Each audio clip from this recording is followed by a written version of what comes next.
ಅಂತೂ ಇಂತೂ ದರ್ಶನ್ ಸರ್ ಅಭಿಮಾನಿಗಳು ವೇಟ್ ಮಾಡ್ತದಂತ ಡೆವಿಲ್ ಮೂವಿ ಇಂದು ರಿಲೀಸ್ ಆಗಿದೆ. ಬನ್ನಿ ನೋಡೋಣ ನನಗೇನ್ ಅನಿಸ್ತು ಅಂತ ಹೇಳ್ತೇನೆ. ದಯವಿಟ್ಟು ಫಸ್ಟ್ ಟೈಮ್ ಯಾರು ನೋಡ್ತಿದ್ದಾರೆ ನನ್ನ ಚಾನೆಲ್ ನ ದಯವಿಟ್ಟು ಸಬ್ಸ್ಕ್ರೈಬ್ ಮಾಡಿ, ಲೈಕ್ಸ್ ಮಾಡಿ. ಈ ಸಿನಿಮಾನ ಒನ್ ಲೈನ್ ಸ್ಟೋರಿ ಹೇಳ್ಬೇಕಂದ್ರೆ ಹೀರೋನ ತಂದೆ ರಾಜಶೇಖರ್ ಒಬ್ಬ ಮುಖ್ಯಮಂತ್ರಿ. ಅವರು ಒಂದು ಪ್ರಾಬ್ಲಮ್ ನಲ್ಲಿ ಸಿಗಾಕೊಳ್ತಾರೆ. ಆ ಪ್ರಾಬ್ಲಮ್ ನ ಸಾಲ್ವ್ ಮಾಡಕ್ ಅವ್ರ ಮಗ ಡೆವಿಲ್ ಬರ್ತಾರೆ. ಹಾಗಾದ್ರೆ ಧನುಷ್ ಯಾರು ಮತ್ತೆ ಇನ್ನಷ್ಟು ಟ್ವಿಸ್ಟ್ ನ ಈ ಸಿನಿಮಾದಲ್ಲೇ ನೋಡೇ ನೀವು ತಿಳ್ಕೊಬೇಕಾಗತ್ತೆ. ಈ ಸಿನಿಮಾದ ಹೈಲೈಟ್ಸ್ ಹೇಳ್ಬೇಕಂದ್ರೆ ಫಸ್ಟ್ ಹಾಫ್ ಗಿಂತ ಸೆಕೆಂಡ್ ಹಾಫ್ ಕ್ಯೂರಿಯಾಸಿಟಿ ಬಿಲ್ಡ್ ಮಾಡುತ್ತೆ.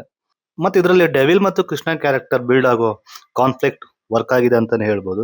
ಮತ್ತೆ ಸೆಕೆಂಡ್ ಹಾಫ್ ಅಲ್ಲಿ ಬರೋ ಡೈಲಾಗ್ಸ್ ಕೂಡ ಸೂಪರ್ ಆಗಿದೆ. ಮತ್ತೆ ಇಲ್ಲಿ ಅಚ್ಯುತ್ ಸರ್ ಅವರ ಆಕ್ಟಿಂಗ್ ಒಂದು ಪ್ಲಸ್ ಪಾಯಿಂಟ್ ಅಂತಾನೆ ಕೂಡ ಹೇಳ್ಬೋದು. ದರ್ಶನ್ ಸರ್ ಅವ್ರ ಫ್ಯಾನ್ಸಿಗೆ ಇಲ್ಲಿ ದರ್ಶನ್ ಸರ್ ಅವ್ರ ಆಕ್ಟಿಂಗ್, ಸ್ವ್ಯಾಗ್ ಮತ್ತೆ ಅವ್ರ ವಿಂಟೇಜ್ ಲುಕ್ ಹಬ್ಬ ಅಂತಾನೆ ಹೇಳ್ಬೋದು. ಮತ್ತೆ ದರ್ಶನ್ ಸರ್ ಅವರು ಬೋತ್ ನೆಗೆಟಿವ್ ಶೇಡ್ ಮತ್ತೆ ಪಾಸಿಟಿವ್ ಶೇಡ್ ನ ಸಖತ್ ಬ್ಯಾಲೆನ್ಸ್ ಮಾಡಿದ್ದಾರೆ. ಇನ್ನ ಎಕ್ಸ್ಪೀರಿಯನ್ಸ್ ಹೇಳ್ಬೇಕು ಅಂದ್ರೆ ನಾವೆಲ್ಲರೂ ಸಿನಿಮಾನ ಥಿಯೇಟರ್ ನೋಡಿ ಆ ಎಕ್ಸ್ಪೀರಿಯನ್ಸ್ ತಗೊಳ್ಳೋಣ. ಇನ್ನ ಹೀರೋಯಿನ್ ರಚನಾ ರೈ ಅವರ ಆಕ್ಟಿಂಗ್ ಸೂಪರ್ ಆಗಿದೆ. ಮತ್ತೆ ಅವರ ಆಕ್ಟಿಂಗ್ ಗೆ ಸಖತ್ ಸ್ಕೋಪ್ ಇದೆ ಅಂತಾನೆ ಹೇಳ್ಬೋದು.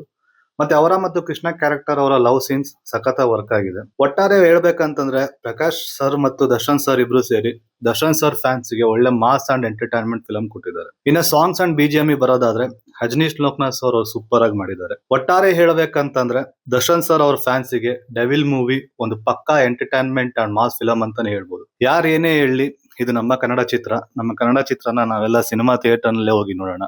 ಯಾರೆಲ್ಲ ಫಸ್ಟ್ ಟೈಮ್ ನನ್ನ ಚಾನಲ್ ನೋಡ್ತಾ ಇದ್ದಾರಾ ದಯವಿಟ್ಟು ಸಬ್ಸ್ಕ್ರೈಬ್ ಮಾಡಿ, ಒಂದು ಲೈಕ್ ಮಾಡಿ. Devil movie is one of the ಪಕ್ಕಾ ಎಂಟರ್ಟೈನ್ಮೆಂಟ್ ಅಂಡ್ ಮಾಸ್ ಮೂವಿ ಅಂತಾನೆ ಹೇಳ್ತೀನಿ. ಜೈ ಹಿಂದ್.